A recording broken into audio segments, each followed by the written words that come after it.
여러분 반갑습니다. 오늘은 교육평가의 이해 제9장 표준화 검사에 대해서 살펴보도록 하겠습니다. 오늘의 학습 과제는 표준화 검사의 의미와 기능을 알아보고 표준화 검사를 만드는 제작 과정을 살펴본 후 표준화 검사의 유형을 알아보며 유의사항을 살펴보도록 하겠습니다. 목차는 다음과 같습니다. 첫 번째는 표준화 검사의 의미, 두 번째는 표준화 검사의 기능, 세 번째는 표준화 검사의 제작 과정, 네 번째는 표준화 검사의 유형, 다섯 번째는 유의사항 순으로 공부하도록 하겠습니다. 자, 그러면 표준화 검사란 무엇일까요? 표준화 검사란 검사의 실시, 채점, 결과, 그러니까 검사를 실시하는 것과 채점하는 것과 결과의 해석이 동일하도록 절차와 방법을 일정하게 만들어 놓은 검사를 의미합니다. 어떤 행동 특성을 측정하기 위해 만든 검사로서 언제 어디서나 동일하게 실시할 수 있다는 특징이 있습니다. 혹시 IQ 검사나 MBTI 성격 유형 검사 같은 것들을 해본 적이 있나요? 그것은 누가 언제 어디서 실시하더라도 검사의 실시나 채점 그리고 결과의 해석이 동일하고요. 어떠한 특성을 행동 특성을 측정하기 위해서 만들어진 검사이므로 IQ 검사라든지 MBTI 성격 유형 검사라든지 그런 것들이 표준화 검사의 대표적인 예가 될 수 있습니다. 표준화하는 것들은 제작 절차, 검사 내용, 실시 조건, 채점 과정, 해석 이 5가지 조건이 모두 동일해야 한다는 것을 의미합니다. 자, 그러면 표준화 검사는 어떤 기능들을 가지고 있는지 살펴봅시다. 먼저 예측입니다. 예측은 일치할 가능성, 즉 잠정적인 추정을 의미합니다. 현재 어떤 검사를 했는데 그 검사 결과로서 장래에 어떤 일을 할 수 있다라는 성공과 실패를 예측하는 것입니다. 이를테면 홀랜드 진로 유형 검사 같은 경우 진로 유형 검사를 해서 어떤 유형이 나오면 그 유형의 사람들이 향후에 그와 관련한 직업이나 직무를 수행할 때 성공 또는 실패할 수 있다는 것들을 예측하게 해주는 것을 예를 들을 수 있습니다. 두 번째는 진단입니다. 어떤 특성을, 개인의 특성을 측정하기 때문에 장단점을 파악하고 질적인 양상을 파악할 수 있습니다. 이를테면 성격, 흥미, 심리 같은 것들을 통해서 진단을 할 수 있는 것입니다. 다음은 조사입니다. 어떤 집단의 일반적인 경향, 그러니까 학급이나 학교의 상태를 전국적으로 비교하거나 지역의 차이나 민족의 차이 등을 비교할 때도 이런 표준화 검사를 쓸 수 있습니다. 또 개인의 적성이나 개인의 개성이나 적성을 발견할 때도 표준화 검사를 쓸 수 있습니다. 또한 프로그램을 평가할 때도 표준화 검사를 할 수 있습니다. 교육 프로그램에 대한 평가를 통해서 여러 가지 정보들을 제공하는데요.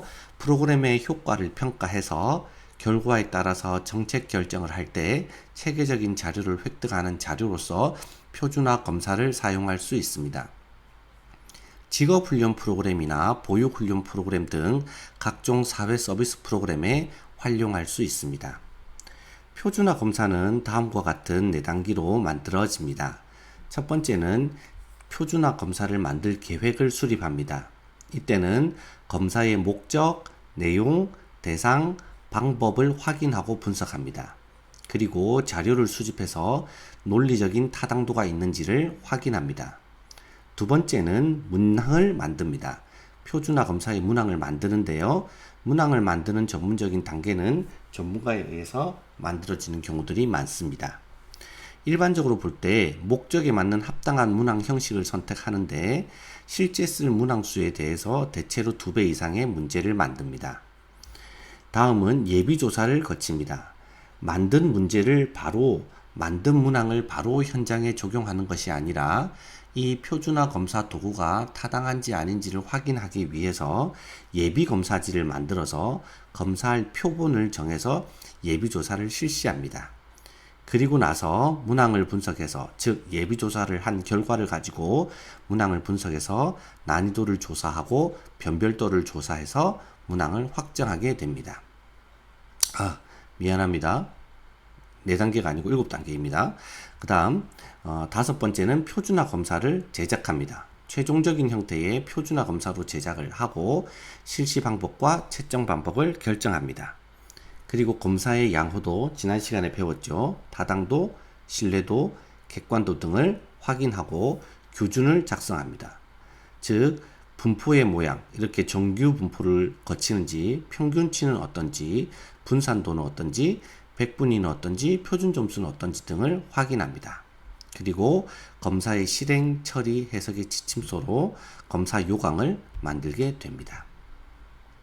표준화 검사의 유형은 검사 목적에 따라서 개강검사, 분석검사, 진단검사로 나눌 수 있고 문항 형식에 따라서는 언어검사, 비언어검사, 수행검사로 나눌 수 있고 측정 방법에 따라서는 속도검사, 역량검사로 나눌 수 있고 실시 방법에 따라서는 개인검사, 집단검사로 나눌 수가 있습니다. 그리고 검사 내용에 따라서는 학력, 지능, 적성, 성격, 의미, 창의성 등을 확인하는 검사가 있을 수 있습니다.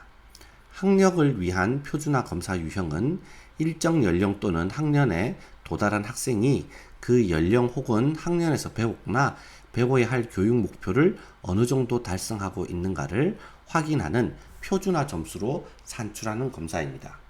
혹시 수능 점수치고 Z 점수라는 것들을 본 기억이 있습니까?